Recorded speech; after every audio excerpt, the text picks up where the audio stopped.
Un cordial saludo para todos y todas.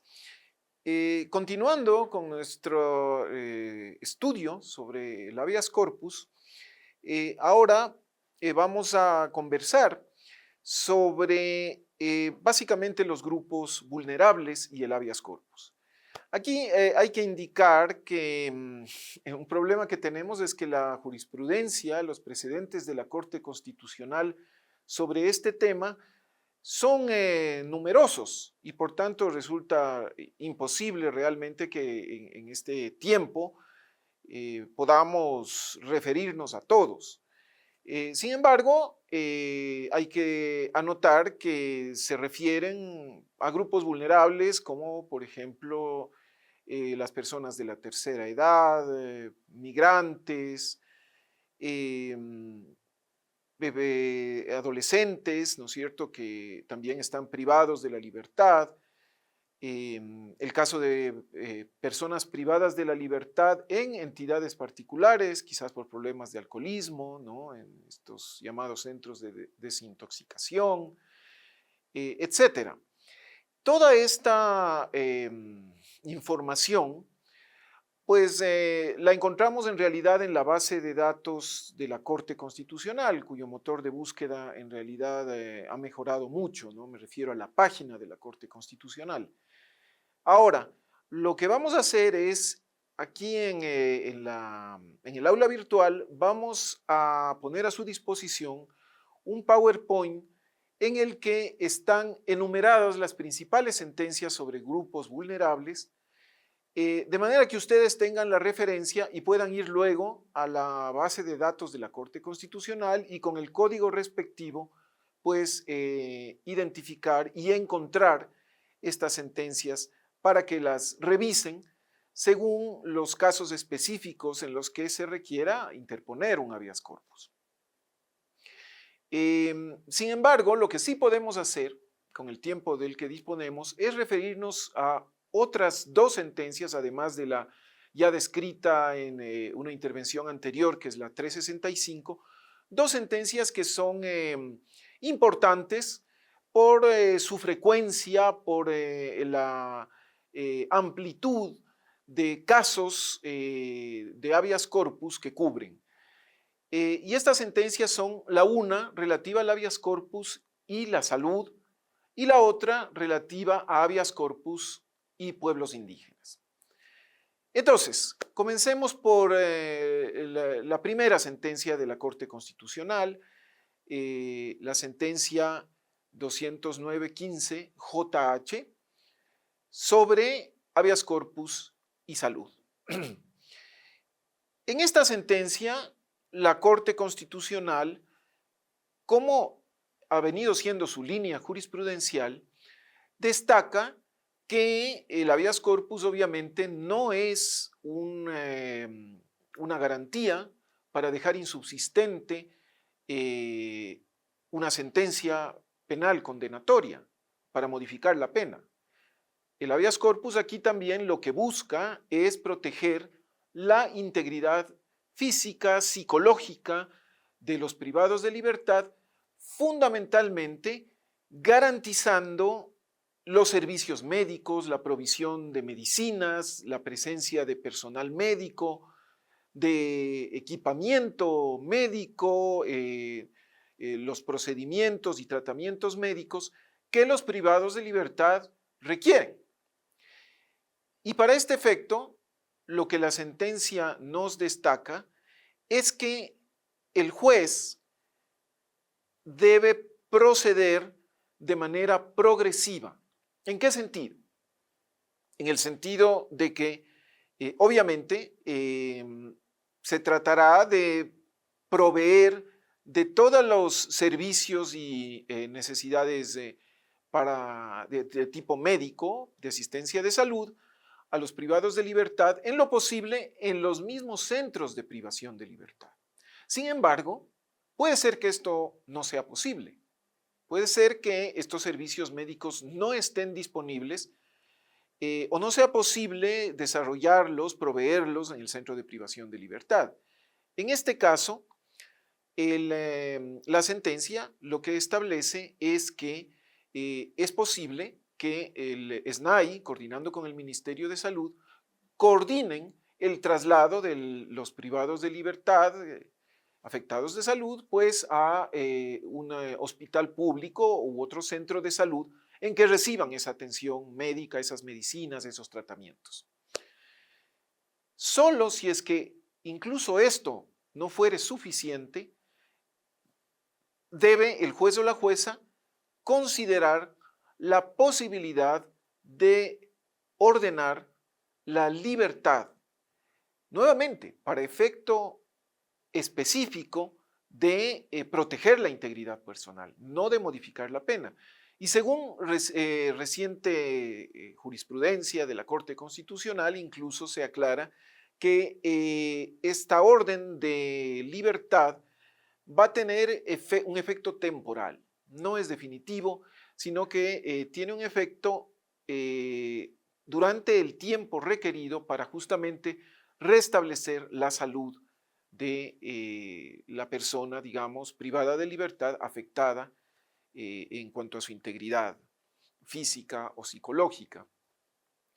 Entonces, esta es, digamos, una de las sentencias muy importantes, muy útiles, que debemos tomar en cuenta en el uso del habeas corpus. Luego tenemos otra sentencia, que es la sentencia 112-14-JH.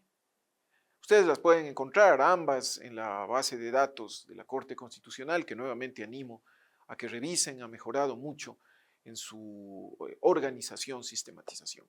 La sentencia 112-14-JH, en cambio, se refiere a la privación de libertad de indígenas, fundamentalmente integrantes de comunidades, de pueblos indígenas. Aquí la Corte Constitucional, siguiendo, por cierto, un criterio jurisprudencial establecido por la Corte Interamericana de Derechos Humanos en una opinión consultiva sobre tratamiento diferenciado de grupos vulnerables privados de libertad, pues lo que nos dice es que en el caso de que personas indígenas realmente, efectivamente, integrantes de las comunidades indígenas sean privados de libertad y se interponga un habeas corpus, pues los jueces, las juezas, tendrán que hacer un análisis intercultural. ¿Qué quiere decir esto? Quiere decir que hay que abrir un diálogo con, obviamente, las propias personas que están interponiendo la garantía, el habeas corpus, así como con las autoridades indígenas y la comunidad indígena correspondiente. Recordemos que el Ecuador, según su constitución, es un estado plurinacional e intercultural, que se reconocen diversos derechos colectivos a los pueblos indígenas y también a los pueblos afroecuatorianos en aquellos derechos que les fueren aplicables. Y entre esos derechos colectivos, pues está el derecho a tener sus propios sistemas de justicia, sus autoridades, siempre pues con respeto de los derechos humanos entendidos interculturalmente y también de los derechos de las mujeres indígenas y de los niños. Pues bien, si es que una persona indígena es privada de libertad, el juez tiene que abrir este diálogo intercultural. ¿Por qué? Porque una persona indígena, digamos, al ser privada de la libertad, pues se encuentra en un medio marcadamente distinto al de su comunidad. Quizá no se comunica de forma fluida en español. Obviamente tiene una vida muy colectiva, muy comunitaria, que va a quedar interrumpida. En muchos casos, en las áreas rurales, pues estas personas conviven diariamente con la naturaleza y acaban a verse limitadas totalmente sus condiciones, ¿no es cierto?, en este sentido. también las personas de la comunidad pues van a ser afectadas. Y nuevamente, como decimos, estas comunidades tienen derecho a sus propios sistemas de justicia, a establecer sus propias sanciones. De manera que, en consideración de este carácter plurinacional e intercultural, pues los jueces y juezas tienen que abrir este diálogo intercultural. Si se trata de prisión preventiva, que como ustedes saben es de última ratio, la prisión preventiva pues tiene esta última ratio reforzada si se trata de una persona indígena, es decir, debe buscar medidas alternativas a la privación de libertad en la medida de lo posible, tratar de llegar incluso a algún acuerdo para este tipo de medidas sustitutivas, ¿no es cierto?, con inclusión de las autoridades indígenas. El juez también puede, la jueza también puede recurrir a audiencias. La sentencia establece que preferentemente en el lugar de la comunidad, a peritajes antropológicos, a estudios, a investigaciones, siempre tratando de tener una relación directa, inmediata con los involucrados, de manera que se llegue a acuerdos. Esta sentencia pues se basa en en la resolución y habeas corpus presentados en relación a indígenas guaraní, que como sabemos, pues han tenido conflictos con indígenas aislados, Tagaeri, Taromenane. Los Guaraní, pues como un pueblo de reciente contacto, maneja otros códigos culturales, otros valores, hay ciertos conflictos en el área en que habitan, derivados de las presiones que han sufrido, ¿no es cierto?, por parte de petroleras, madereras, de colonización, etcétera. Todo esto hay que tomarlo en cuenta, porque no se puede abstraer, ¿no es cierto?, de la realidad todos estos asuntos para resolver qué significa para un indígena ecuatoriano la privación de libertad. Por supuesto, el juez deberá en cada caso, para eso están los jueces y juezas, evaluar las particularidades, las especificidades del caso concreto, porque no todos los pueblos, no todas las comunidades indígenas pues son idénticas a lo que mencionábamos respecto a los Guaraní, a los Tagaeri, es una situación distinta en la sierra, etcétera. Entonces todo esto tendrá que ser considerado. Hay que señalar que por cierto, que en base a esta sentencia, el Consejo de la Judicatura ha emitido una guía de interpretación intercultural justamente, tanto para habeas corpus como para procesos penales, de manera que este material también conviene consultarlo para resolver habeas corpus relativos a estas situaciones.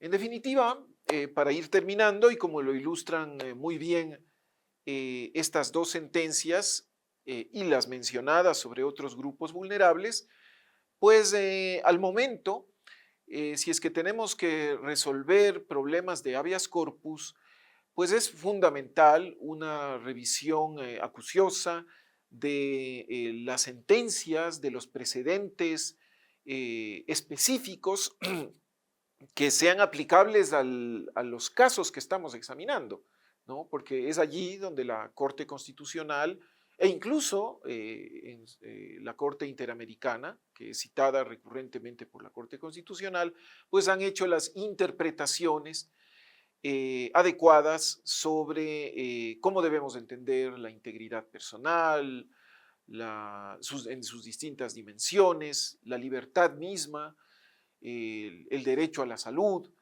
etcétera. De manera que, bueno, esperamos que con estos elementos, cuando ustedes tengan que interponer un habeas corpus, pues cuenten con todas las herramientas necesarias para ayudar a que los ciudadanos, conforme al derecho y a la Constitución, pues puedan proteger su libertad, su vida, su integridad personal. Muchas gracias.